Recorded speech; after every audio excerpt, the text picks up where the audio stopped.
I had a friend earlier this week ask me, how in the world are you doing Little Philmont and this activity the same day? I am. Primarily because the varsity program is something that I was introduced to years ago when I was called as the varsity coach in my ward, and went to Wood Badge because of it. I came back from Wood Badge, had my ticket all set up, and then was released as varsity coach. So you can imagine my shock that my Wood Badge ticket is around varsity, and then one of Scott's diligent and dedicated district executives in Delmi, I will not mention Nat Baker by name, but if you know him, he's very persuasive, said, hey, we have a varsity huddle commissioner position open that would allow you to stay in varsity so you can finish your ticket. That was back in 2008. And I'm still the varsity huddle commissioner focusing on these boys that are 14 and 15 years old and are at the pivotal moment to either continue forward or start to lag behind.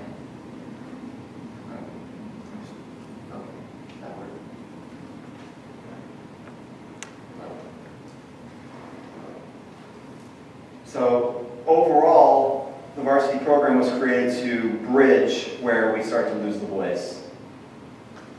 An essential point because of the fact that 12 and 13 years old, or 11 years old, they're working with the troop, they're very highly motivated, but then you start to run into where they start thinking, I'm getting too old for this. Or, I don't want to do this anymore. What do? Most of the time, 14 years old, they're starting to go into high school, they're getting more interest. How do you bring them back and keep them focused on what is going to develop them the way we need to help them? The varsity program was created for that. Give them something that they can create on their own as boy leadership, which is what this program is all about, is the boys leading each other. Through that, the program works. Some of the similarities exist. SPLs, team captain, varsity coach is a scoutmaster. The big difference is, the other leadership positions. But they're still the same. The boys still do them. It's very simple. The boys run the program. What's even better about this is there are requirements for the Denali Award and for the varsity letter. But not really anything else for these. 5 areas of focus that have been found to be of the greatest benefit to the boys. High adventure in sports. Let's go jump off a cliff into a river and then get back in our rafts and continue on down for the summer. The boys are willing to do that. Our varsity team, we had video of them jumping off a cliff, probably about 10, 15 feet off the water, into a nice pool at the bottom. There was one way up and only one way down. They all did it. Some of them were apprehensive, but what was interesting to talk with them later about how much stronger they felt, knowing, hey, I can overcome a fear. If I can overcome one fear, how many more of my fears can I overcome and become stronger? That was off of one boy. And it was impressive to hear that out of him. But advancement focuses on advancement to Eagle, but not just Eagle, but everything else. Denali Award, varsity letter, it's there. Personal development, service, special events, all aspects to keep the boys going. Combined into quarterly programs so that way they have something to focus on. Not too long, but not too short. All of that combined into a program emphasis, which can be, just to name a few, basketball, triathlon, canoeing, caving, shooting sports. You probably look at all your young men and think, hey, they want to go shoot. I can probably guarantee you, yes, they want to go shoot. But now we get into what makes this program so effective for those boys that are 14, 15 years old. As we look through all of this, high adventure, just think about one thing. Would you let the deacons do it? If yes, raise the bar a little bit more. If you won't let the deacons do it, but you think the teachers are ready, it's probably the high adventure, at least in my book. I won't take my deacons horseback riding. Why? I don't say horseback riding, but horseback camping. Why? They're not ready to take care of the horses on a camp out. They can, let alone hit their timelines for their own meals, let alone feed the horses. Teachers are probably a little bit better suited for that. When they're hungry, they eat, and then they realize, oh, I've got to rely on this horse to get me out. Advancement, again. Personal development is one area that I find is not used ever. Because, for me personally, this is where we utilize Unity God. And specific emphasis on each individual boy as to what are their individual needs. We can look and probably guess that Duty to God may or may not be working in our individual units. But this is the category, the area of emphasis where we can put it into effect and make it work. I don't really need to go into very much on service. But the special events, getting outside the unit. We interact a lot with each other as far as between wards within the state. But have your boys gone out and done something that gets them out beyond their normal boundaries. Interacting with the community and doing an event. Up in Fishers, at the end of each August, there is a Scout-A-Rama. In the past 3 years, our unit has only done one. But it gets the boys out there, and it gets them interacting with their own community. And it qualifies as a special event. They teach a skill, they show something that they've learned throughout the year, and what do? They're growing because not only are they showing their scout skills, but they're also learning those social skills that we've already heard about earlier today. How do they talk with another adult? How do they transition that conversation with that adult to talking with another youth? Can they do it? It's all a matter of, are we putting them in these situations that they can? So when we actually bring it together into each quarter, you've got about 9 weeks worth of mutual nights that you have available. Take one out of each month for combined activities with the young women, but you've got 9 weeks. During those 9 weeks, you can do your activities that are either preparing you for your high adventure activity, which is great if you can make it a week long for summer, but that doesn't have to be it. Again, just make it a higher intensity than what you would normally do for a troop. And it can be a high adventure.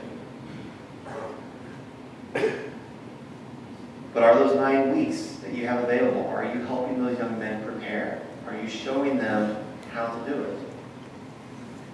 Because when we look at this, as I said, the boys create the program.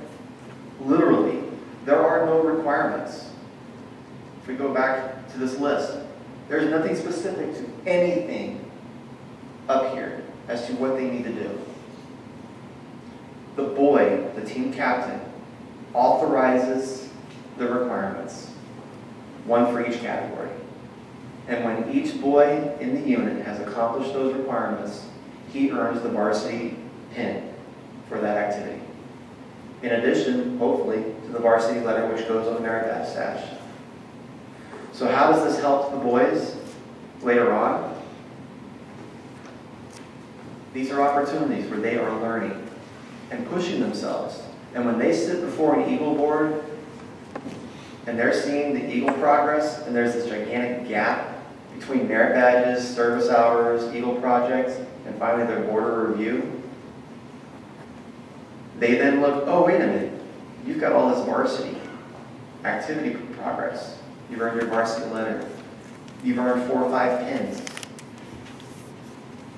It shows continued activity, continued growth in the church. And hopefully, collectively, the leaders have taken the opportunity in each one of those instances to give some sort of spiritual connection to what the boys are doing. Recently, my troop did a backpacking trek on the Knobstone Trail. We had 2 varsity and 2 venturers go with us. At least I think those are the numbers. Those varsity and venturers got more out of the backpacking trek, I think, than the boys, than the troop. Because of the difficulties that we ran into, the challenges we faced, and the sheer determination that they had to personally have to overcome the trees that had blocked off our trail, in which we now have to blaze new trails. Some of our water stops were non-existent, so they had to figure out, okay, I only have water for this long, but I thought I was going to have it for this much time period. I only had a ration for this long, now I have a ration for this long. And do they have that determination to finish what they began when they are so tired that they don't know if they can keep going? But yet, they know the end is there. It was an impressive adventure for all the boys that went. For me, as being their scoutmaster as well, it was awesome to see the deacons, but even better to see these teachers, these varsity team members, and a couple of venturers doing this for themselves. No one asked them to go. They volunteered.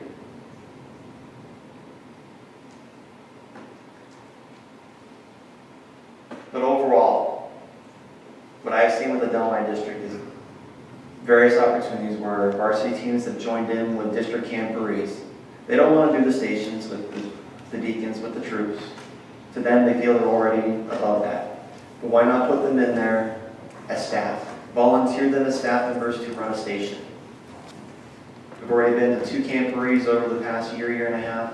Varsity team and venture crew members have gone and been on staff and had as an enjoyable time as the deacons, because they are learning. They are doing something that is going to help them to grow the way we need them to grow. Some of the other opportunities I've heard about in the Delmi is where they've gone, taking the entire varsity teams to get Red Cross first aid and CPR training. A skill that is not just for right now as their boys, but also for the future. It's renewable. They learn it, they have it, and should something happen, our boys are ready. The same way that hopefully when they go out to the mission field, we have prepared them that they are ready to open their mouths and bear their testimony. But it begins here and now with them.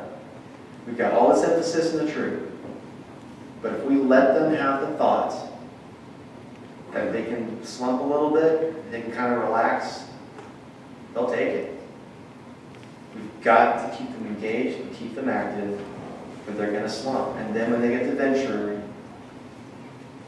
when the emphasis is really on finalizing their preparation to serve a mission and become auxiliary priesthood holders, we're going to run into more difficulty. But if we keep them on those patterns, keep them on that track, they will be ready. The job of each leader there going forward, I don't want to say will be easy. It's not easy working with young men. A friend of mine that sits over on this side once told me that working with the young men is one of the hardest callings in the church. I tend to agree with him because I find myself up nights wondering, what can I do for this young man? What about this one? What does this one need?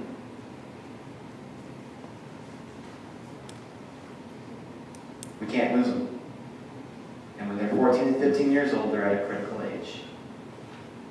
We cannot lose them. And one of the biggest areas that I see is just giving them the recognition and the opportunity to develop. Increase the use of duty to God. And also, give them the opportunity to be recognized for the work of doing duty to God through scouting.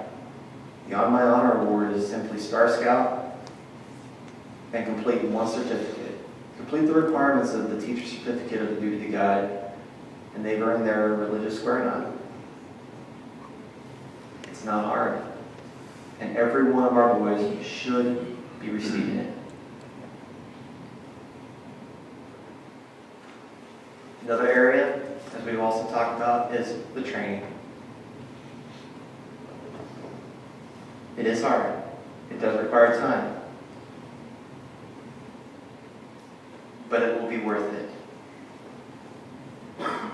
It will be worth it in ways that you cannot imagine yet.